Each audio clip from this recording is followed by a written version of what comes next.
যিটো দল সুভাষ চন্দ্ৰ বসুৱে 1939 চনত প্ৰতিষ্ঠা কৰিছিলে অল ইণ্ডিয়া ফৰৱাৰ্ড ব্লক, সেই দলৰ পৰা মোক এইবাৰ প্ৰাৰ্থিত্ব দিছে চেণ্ট্ৰেল গুৱাহাটী, যিটো মধ্য গুৱাহাটী বুলিও কয়।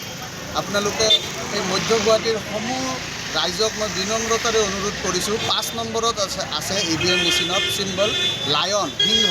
এই সিংহত যাতে ভোট দি মোৰ এজন সাধাৰণ ঘৰৰ পৰা ওলাই আহিছোঁ, সাধাৰণ ল'ৰা, মোক যাতে সহায় কৰে আৰু মই যাতে বিধানসভাত এই মধ্য গুৱাহাটীৰ উন্নতিৰ কাৰণে কাম কৰিব পাৰোঁ। মই ঘৰে ঘৰে গৈ আছোঁ, মানুহৰ লগত টাচ কৰি আছোঁ আৰু মই আজি কোৰ্টতো আহিছোঁ, যিহেতু মোৰ এইটো কৰ্মস্থল হয়, মই আহিবই লাগিব। আৰু মোৰ যিবোৰ কলিগছ আছে সকলোকে লগ ধৰিছোঁ, আজি আহি বহুত ভাল পাইছে তেখেতসকলে আৰু মোক উৎসাহ প্ৰদান কৰিছে আৰু তেখেতসকলে সঁহাৰি জনাইছে যে তুমি লাগি থাকা, আমি তোমাৰ লগত আছোঁ।